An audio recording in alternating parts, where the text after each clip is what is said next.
Mística Cidade de Deus, capítulo 14. Fuga e dispersão dos apóstolos. O que fez Maria Santíssima nesta ocasião? Condenação de Judas. Perturbação dos demônios. Capítulo 14. Livro 6. Tomo 3. De Santa Maria de Ágreda. Fuga dos apóstolos. Efetuada a prisão de nosso Salvador Jesus Cristo, como fica dito, cumpriu-se o que ele dissera aos apóstolos.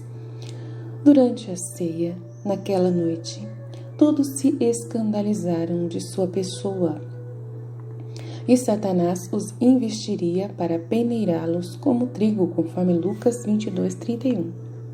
Os apóstolos viram prender e amarrar seu divino mestre. Verificaram que sua mansidão, palavras tão amáveis e cheias de poder, milagres, doutrina e ilibada vida não tinham podido aplacar a violência dos servos, nem abrandar a inveja dos pontífices e fariseus. Desnorteados, aflitos pelo medo natural, esquecendo o que deviam ao mestre, começando a vacilar na fé, cada qual só pensava em se pôr a salvo do perigo que os ameaçava, em consequência do que estava a acontecer a seu mestre e chefe. O esquadrão de soldados e servos concentraram toda a atenção em Jesus, contra quem estavam irritados. Enquanto encadeavam o mansíssimo cordeiro, os apóstolos aproveitaram a ocasião e fugiram, sem ser vistos e percebidos pelos judeus. Se o Senhor o tivesse permitido, sem dúvida teriam prendido a todo o colégio apostólico, ainda mais vendo-os fugir quais covardes culpados. Não convinha, porém, que então fossem presos e maltratados. O Salvador manifestou esse desígnio quando disse que, se procuravam a ele, deixassem ir livres os seus companheiros, conforme João 18:8, e assim o dispôs pelo poder de sua divina providência. Não obstante o ódio dos pontífices e fariseus, que também visava os apóstolos, e se pudessem acabariam com eles, por este motivo o pontífice Anás interrogou o divino mestre sobre os seus discípulos e sua doutrina, conforme João 18:19. Ação do demônio. Também Lúcifer, nesta fuga dos apóstolos, andou ora perplexo, ora enganado, ora redobrando sua malícia para diversas finalidades. Desejava extinguir a doutrina do Salvador do mundo e a todos os seus discípulos, de modo que deles não ficasse memória alguma. Para tanto, era conforme seus desejos que fossem presos e mortos pelos judeus. Mas isto não lhe pareceu fácil conseguir. Procurou então incitar os apóstolos com sugestões para fugirem e assim não presenciarem a paciência de seu mestre durante a paixão, nem fossem testemunhas do que nela sucederia. Temeu o astuto dragão que este exemplo os confirmaria na fé, com que resistiriam às tentações que lhes lançaria. Pareceu-lhe que, se então começassem a vacilar, os derrubaria depois com novas perseguições que lhes suscitaria por meio dos judeus, sempre prontos para acossá-los, como a partícipes do mestre que odiavam.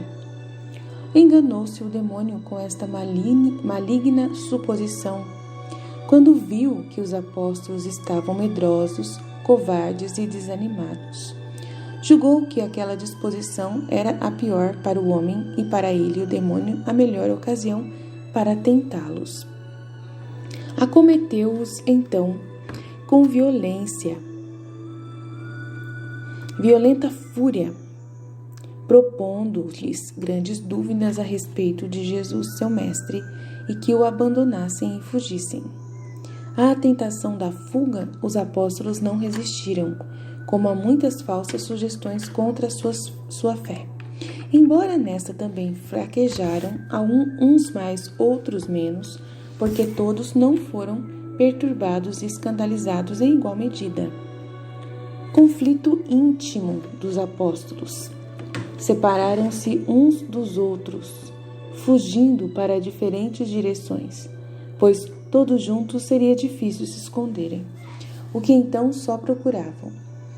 Só Pedro e João ficaram juntos para seguir de longe a seu Deus e Mestre e ver no que acabariam os fatos. No íntimo dos 11 apóstolos, porém, tratava-se um conflito de suma dor e tribulação, que lhes triturava o coração e não lhes deixava consolo e descanso algum. De um lado impunha-se a razão, a graça, a fé, o amor, a verdade; do outro as tentações, suspeitas, temor, covardia e tristeza.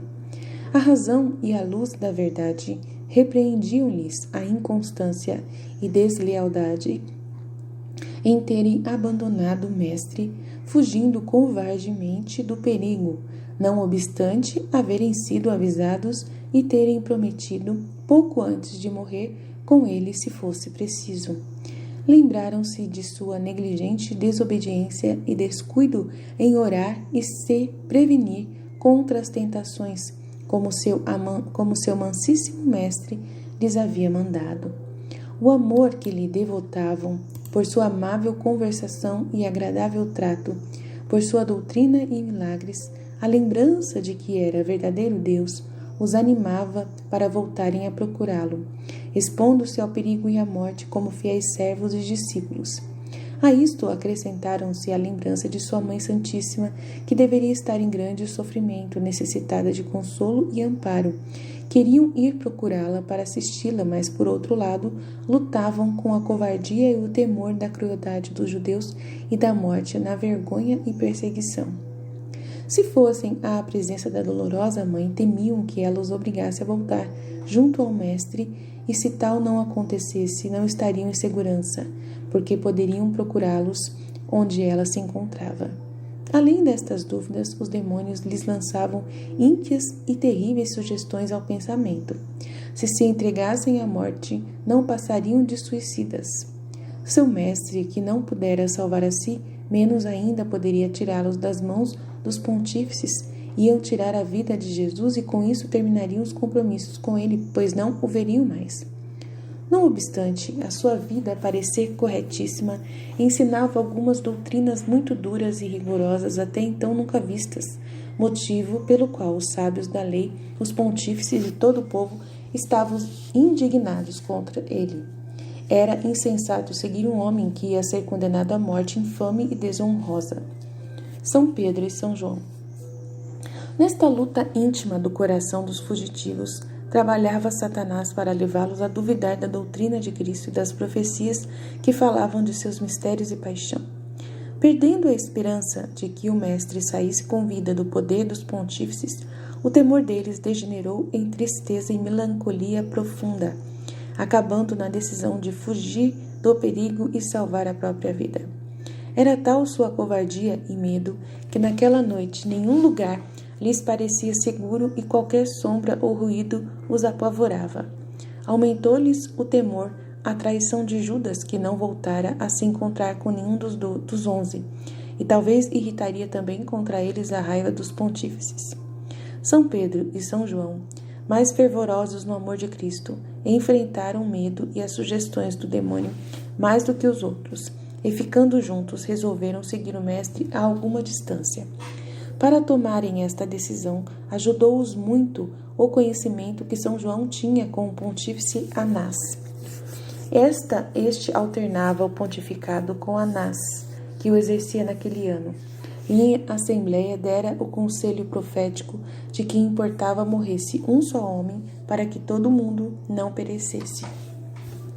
O conhecimento entre São João e os pontífices fundava-se em que o apóstolo era tido por pessoa distinta, de linhagem nobre e pessoalmente afável, cortês e de qualidades muito amáveis.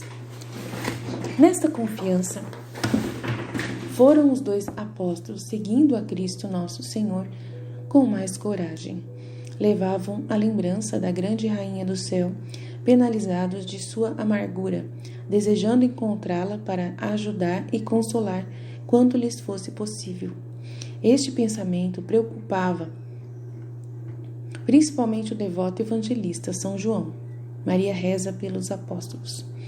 No cenáculo, a divina princesa via por inteligência claríssima não só a paixão e tormentos de seu Filho Santíssimo, mas também tudo o que acontecia com os apóstolos, interior e exteriormente. Olhava sua tribulação e tentações, seus pensamentos e resoluções, onde cada um se encontrava e o que fazia. Sendo-lhe assim tudo conhecido, não se indignou a candíssima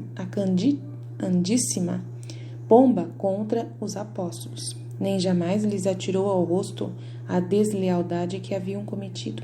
Pelo contrário, ela foi o princípio e instrumento de sua conversão, como adiante direi. Desde esse momento começou a rezar por eles e com amabilíssima caridade e compaixão de mãe dizia singelas e escolhidas ovelhas, por que deixais vosso amantíssimo pastor que de vós cuidava, dando-vos alimento de vida eterna? Porque, sendo discípulos da doutrina tão verdadeira, abandonais vosso benfeitor e mestre? Como esqueceis aquele trato tão doce e amoroso que cativava vossos corações? Por que escutais o mestre da mentira, o lobo carniceiro que deseja a vossa perdição? Ó, meu querido e pacientíssimo amor, que benigno e misericordioso vos faz o amor pelos homens. Estendei vossa piedade a este pequeno rebanho que o furor da serpente assustou e dispersou.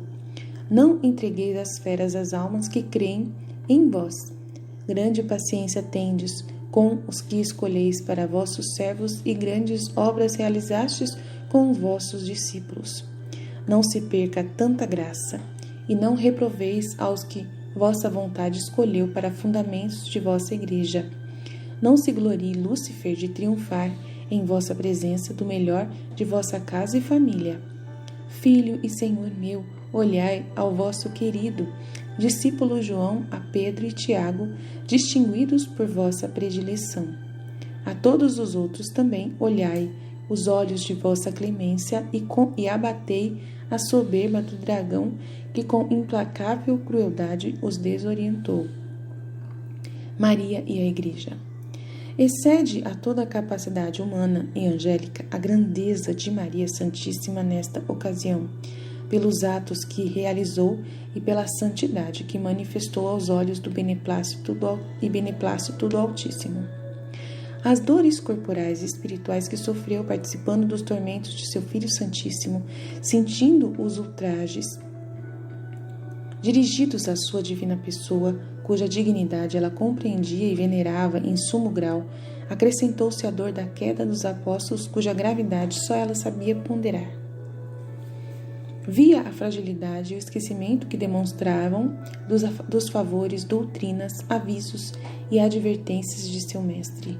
Tudo em tão pouco tempo, depois da ceia do sermão que nela lhes fez e da comunhão que lhes dera, com a dignidade de sacerdotes, na qual os deixava tão elevados e comprometidos. Conhecia também o perigo de caírem em maiores pecados pela astúcia com que Lúcifer e seus ministros das trevas trabalhavam por derrubá-los, enquanto eles, preocupados pelo medo dos homens, não advertiam na ação diabólica. Por todas estas ações, a Divina Mãe multiplicou suas súplicas até merecer-lhes o remédio de que seu Filho Santíssimo os perdoasse, apressando seus auxílios para logo voltarem à fé e à amizade de sua graça. De todos estes favores foi Maria um instrumento eficaz e poderoso. Enquanto se passavam estes fatos, a grande Senhora encerrou em seu coração toda a fé, santidade, culto e veneração ao Senhor. Toda a Igreja nela se concentrou como em arca incorruptível, onde se guardou e conservou a lei evangélica, o sacrifício, o templo e o santuário. Nesta ocasião, só Maria Santíssima era toda a Igreja. Só ela acreditava, amava, esperava, venerava e adorava o objeto da fé, por si, pelos apóstolos e por todo o gênero humano. Isto de tal modo que compensava quanto era possível a uma pura criatura as falhas e faltas de fé de todo o resto dos membros místicos da Igreja. Fazia heróicos atos de fé, esperança, amor, veneração e culto da divindade e humanidade de seu Filho e Deus verdadeiro. Com genuflexões e prostrações o adorava. Com admiráveis cânticos o bendizia, sem que a íntima dor e amargura de sua alma desafinassem o instrumento de suas faculdades, montado e harmonizado pela mão poderosa do Altíssimo. Não se aplicava a esta grande senhora o que disse o Eclesiástico 22. A música na dor é importuna. Só Maria Santíssima pôde e soube, em meio de suas penas, aumentar a doce harmonia das virtudes. Judas. Deixando os 11 apóstolos nas condições que se disse, volto a contar o infelicíssimo fim do traidor Judas. Antecipo um pouco este sucesso para deixá-lo em sua desditosa e lamentável sorte e voltar à descrição da paixão. Chegou, pois, o sacrílego discípulo com o esquadrão que levava preso o nosso Salvador Jesus à casa do pontífice Anás e depois a de Caifás, que o esperavam, juntamente com os escribas e fariseus. O pérfido discípulo viu como o mestre vinha sendo maltratado e atormentado com blasfêmias e golpes, tudo sofrendo com silêncio, mansidão e admirável paciência. Começou então Judas a refletir sobre a sua própria aleivosia e o que era a causa de um homem inocente, benfeitor seu, ser tratado com tão injusta e imerecida crueldade. Lembrou-se então dos milagres que o vira fazer, da doutrina que ele ensinou, dos benefícios que dele recebeu. Recordou também a piedade e a doçura de Maria Santíssima, a caridade com que havia procurado seu bem e a maldade obstinada com que ofendera filho e mãe por um vilíssimo interesse. Todos os pecados que havia cometido amontoaram-se diante dele como um abismo sem fundo e o peso de um monte selvagem. Remorsos de Judas. A graça divina abandonara Judas, como se disse acima, depois do beijo com que tocara em Cristo. Ainda que estava entregue a si mesmo, por ocultos juízos do Altíssimo que o permitiu, fez aquelas reflexões pela razão natural e com muitas sugestões de Lúcifer que o acompanhava. Ainda que Judas pensasse, de modo verdadeiro, no que se disse, como essas verdades eram sugeridas pelo pai da mentira, unia-lhes outras proposições falsas, para levá-lo a deduzir não a sua salvação e a confiança de obtê-la, mas sim para chegar a crer na impossibilidade de a alcançar e acabar no desespero, como aconteceu. Lúcifer despertou-lhe íntimo arrependimento dos pecados, mas errado em seus motivos e fins. Não se contristou por haver ofendido a verdade divina, mas pela desonra que sofria diante dos homens, pelo medo do que o Mestre, poderoso em milagres, lhe poderia fazer, sendo-lhe impossível escapar, em qualquer lugar do mundo, onde o sangue do justo estaria sempre clamando contra ele. Com estes e outros pensamentos que lhe lançou o demônio, encheu-se de vergonha, trevas e violento despeito de si próprio. Afastando-se de todos, esteve a ponto de se atirar do alto da casa dos pontífices, mas não o conseguiu. Saiu então e, semelhante a uma fera, indignado contra si mesmo, mordia-se os braços e as mãos, dava socos na cabeça, puxava os cabelos e, rugindo, amaldiçoava-se como ao mais execrável e infeliz dos homens. Suicídio de Judas. Ao vê-lo arrasado, Lúcifer lhe sugeriu dirigir-se aos sacerdotes para confessar seu pecado e lhes devolver o dinheiro. Assim o fez Judas. Imediatamente, gritando, lhes disse aquelas palavras: pequei entregando o sangue do justo, conforme Mateus 27:4. Eles, porém, não menos endurecidos, responderam-lhe que tivesse pensado antes nisso. A intenção do demônio era impedir a morte de Cristo, nosso Senhor, pelas razões que deixo ditas e direi mais adiante. Com esta repulsa dos príncipes dos sacerdotes, tão cheia de ímpia crueldade, acabou Judas de desesperar, convencendo-se de já não ser possível evitar a morte de seu mestre. Outro tanto julgou o demônio, ainda que continuou suas diligências por meio de Pilatos. Mas como Judas se tornara inútil para seus planos, aumentou-lhe a tristeza e despeito e o persuadiu que, para não enfrentar mais duras penas, se tirasse a vida.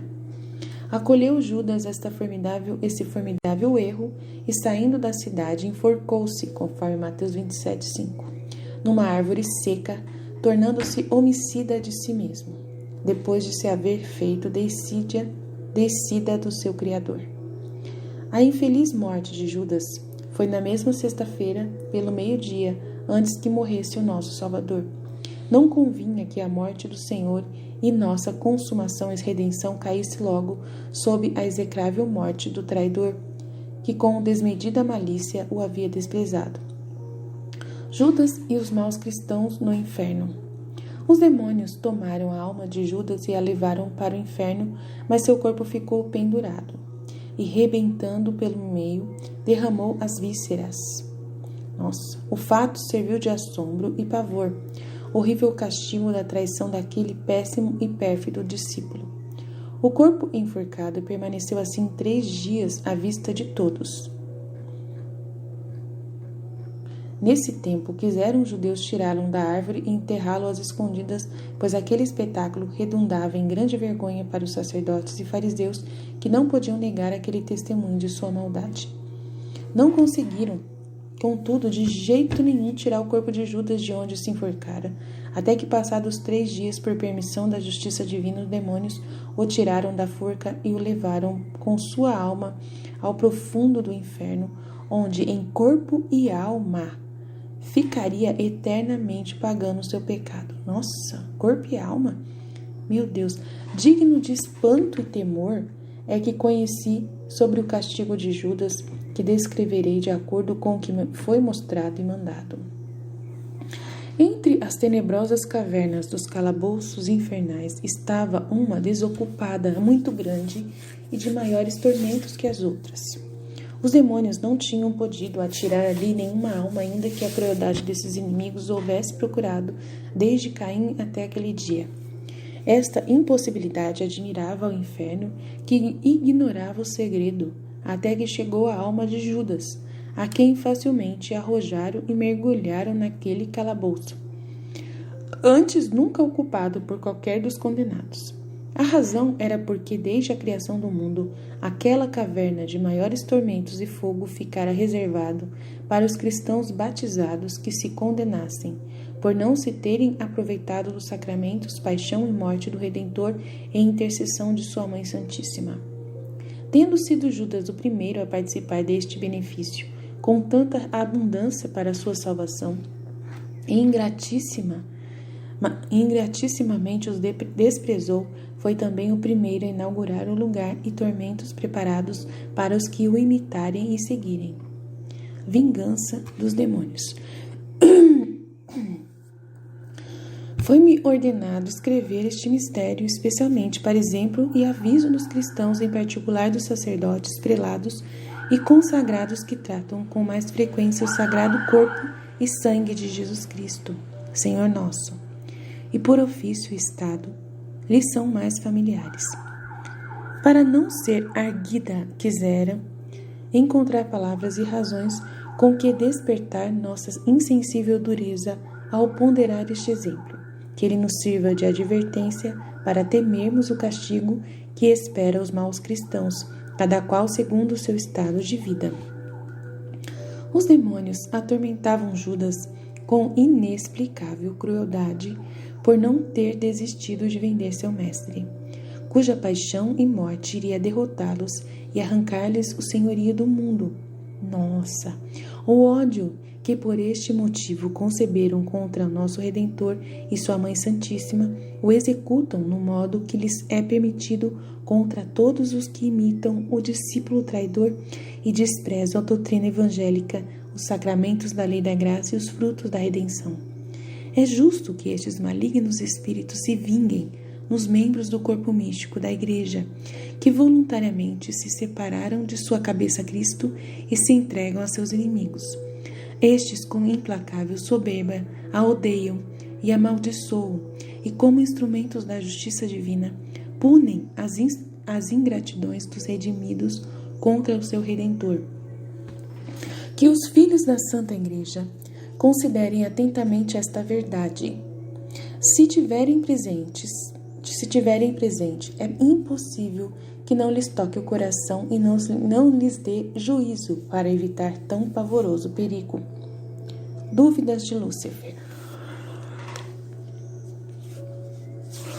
Durante os acontecimentos da paixão, Lúcifer e seus ministros de maldade andavam muito ansiosos e atentos para acabarem de se certificar se Cristo, nosso Redentor, era o Messias e Redentor do mundo. Às vezes, diante dos milagres do Salvador, Lúcifer convencia-se. Logo mais dissuadia-se diante dos fatos e da fraqueza humana que nosso Salvador assumiu por nós. As suspeitas diabólicas, porém, cresceram muito, quando no horto sentiu a força daquela palavra do Senhor: sou eu. Nesse momento foi fulminado e caiu com todos os outros, na presença de Cristo, nosso Senhor. Fazia pouco tempo que saíra do inferno acompanhado de suas legiões, onde do cenáculo haviam sido precipitados, ainda que foi Maria Santíssima que os lançou lá. Lúcifer observou consigo e com seus ministros que aquele poder e força de filho e mãe contra eles era diferente e nunca experimentado antes. Quando, no horto, lhe foi permitido se levantar, falou aos outros: não é possível que este poder seja só humano. Sem dúvida, este homem também é Deus. Se morrer como estamos procurando, vai operar a redenção e satisfará a Deus, ficando destruído nosso império e frustrados nossos planos. Erramos desejando-lhe a morte. Agora, se não pudermos impedir que morra, provemos até onde chega sua paciência e procuremos em seus mortais inimigos o atormentem com ímpia crueldade. E irtemo-lo contra ele. Lancemo-lhes sugestões de desprezo, afrontas, ignomínias e tormentos contra a sua pessoa. Forcemo-los a empregar sua ira em irritá-lo e vejamos os efeitos que tudo isto irá produzir nele. Como propuseram, assim fizeram os demônios, ainda que nem tudo conseguiram, como na descrição da paixão se vê, por ocultos mistérios que explicarei, e que já expliquei atrás. Provocaram os verdugos para maltratarem o Senhor com alguns tormentos menos decentes à sua real e divina pessoa, mas o Senhor só consentiu naquele que quis e foi conveniente sofrer. Nestes deixou que empregassem toda a sua desumana sevícia e furor. Intervenções de Maria. Para impedir a insolente malícia de Lúcifer, interveio também a Senhora do Céu, Maria Santíssima, pois conheceu todos os esforços do infernal dragão. Com seu poder de rainha, muitas vezes, impedia-o de atiçar os verdugos. Noutras, a divina princesa suplicava a Deus que não os deixasse executar as sugestões diabólicas e, por meio de seus santos anjos, as estorvava e desvanecia. Quando, em sua grande sabedoria, entendia que era vontade de seu Filho Santíssimo padecê-los, então cessava suas diligências e em tudo se cumpria a permissão da divina vontade. A Divina Senhora viu também tudo o que aconteceu com Judas, sua infeliz morte, o lugar e tormentos que recebeu no inferno, o assento de fogo que terá por toda a eternidade como mestre da hipocrisia e precursor de todos os que haveriam de negar a Cristo, nosso Redentor, com a mente e com as obras, todos os que abandonaram, como diz Jeremias 17,13, no manancial de águas que é o Senhor, ficando escritos e marcados na terra, foram excluídos do céu, onde estão escritos os predestinados. Tudo isso conheceu a Mãe da Misericórdia e chorou amargamente, rezou ao Senhor pela salvação dos homens, suplicando que os afastasse de tão grande cegueira, abismo e ruína. Contudo, conformava-se com os ocultos e justos juízos de sua providência divina. Doutrina que me deu a Rainha do Céu, Maria Santíssima. A insegurança humana. Minha filha, estás admirada, e não sem motivo, do que entendeste e escreveste sobre a infeliz sorte de Judas e queda dos apóstolos. Estiveram todos na escola de Cristo, meu Filho Santíssimo, criados com o leite de sua doutrina, vida, exemplos e milagres. Foram privilegiados por seu docíssimo e manso convívio, por meus conselhos, intercessão e outros benefícios que recebiam por meu intermédio. Digo-te a verdade. que se os filhos da igreja advertissem na atenção e a admiração que este raro exemplo suscita, nele achariam salutar aviso e exemplo para temer o perigoso estado da vida mortal. E isto por mais favores e benefícios que as almas recebam do Senhor, pois tudo parecerá menos do que vê-lo, ouvi-lo, conviver com ele, tendo-o por modelo vivo de santidade. O mesmo diga-se a meu respeito. Admoestei aos apóstolos, testemunhas de minha santa e inocentíssima vida. Receberam grandes favores de minha piedade, e lhes comuniquei a caridade que do Senhor se derramava em mim. Se na mesma presença de seu Senhor e Mestre esqueceram tantos favores e a obrigação de lhes corresponder, quem será tão presunçoso na vida mortal que não tema o perigo da ruína, por mais benefícios que haja recebido? Aqueles discípulos eram apóstolos escolhidos por seu divino Mestre, Deus verdadeiro. Apesar disso, um chegou a cair mais miseravelmente que todos os homens, e os outros desfaleceram na fé, fundamento de toda a virtude. E tudo foi conforme à justiça e inescrutáveis juízos do Altíssimo. Como então deixarem de temer os que não são apóstolos, nem trabalharam tanto quanto eles na escola de Cristo, meu Filho Santíssimo e seu Mestre, e nem merecem tanto minha intercessão? Os maus cristãos são mais culpados que os demônios. Nossa! Da ruína e perdição de Judas e de seu justíssimo castigo, deixas escrito o que basta para se entender a que estados vícios e a má vontade podem chegar a arrastar um homem que se lhes entrega, desprezando os convites e auxílios da graça. Além do que escreveste, advirto-te que não só Judas, o discípulo traidor, mas também muitos cristãos que com ele se condenam, padecem tormentos que excedem aos de muitos demônios, no mesmo lugar das penas que a estes foi destinado desde o princípio do mundo. Meu Filho Santíssimo não morreu pelos maus anjos, e sim pelos homens. Os demônios não puderam receber o fruto e efeitos da redenção que os filhos da Igreja usufruem realmente pelos sacramentos. Desprezar a este incomparável benefício é pecado mais dos cristãos do que do demônio, e por isto lhes corresponde nova e diferente pena por semelhante desprezo. Lúcifer e seus ministros enganaram-se e só reconheceram a Cristo por verdadeiro Deus e Redentor em sua morte. Este fracasso sempre atormenta e transpassa as potências daqueles malignos espíritos. Deste despeito, concebem nova indignação contra os redimidos e ainda maior contra os cristãos a quem são mais aplicadas a redenção e o sangue do Cordeiro. Por isto, esforçam-se tanto os demônios em fazer que os fiéis se esqueçam e percam a graça da redenção, e depois, no inferno, se mostram mais furiosos contra os maus cristãos. Sem piedade alguma, lhes infligiriam maiores tormentos se a justiça divina não dispusesse, com equidade, que as penas fossem medidas pelas culpas. Não deixa isto à vontade dos demônios, mas controla-os com seu poder e sabedoria infinitas, pois até naquele lugar chega a bondade do Senhor. Nossa! Uau! Até no inferno chega a bondade do Senhor. Jesus, que lindo! Não confundir o sensível com o espiritual. Desejo, caríssima, que a queda dos apóstolos sirva-te de advertência sobre o perigo da fragilidade humana. Mesmo recebendo favores e benefícios do Senhor, a natureza facilmente se acostuma a ser grosseira, negligente e desagradecida, como aconteceu aos 11 apóstolos, quando incrédulos abandonaram seu Mestre Celestial e fugiram. Este perigo se origina dos homens serem tão materiais e inclinados a todo sensitivo e terreno.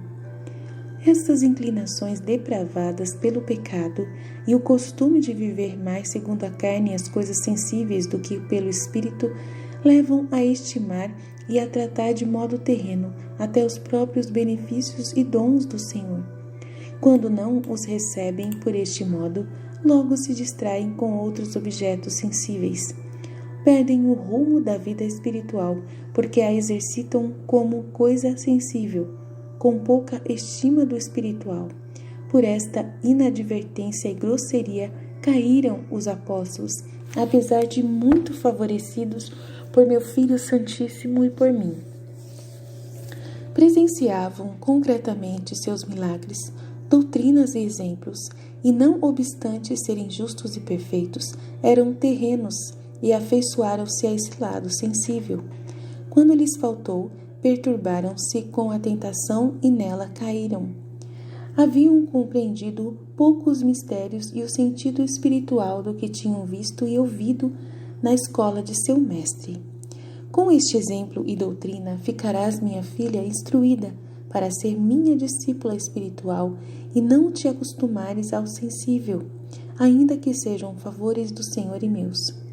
Quando os receberes, não te detenhas no que tem de material e sensitivo. Eleva tua mente ao espiritual, que se percebe com luz e ciência interior e não com um sentido animal, conforme 1 Coríntios 2,14.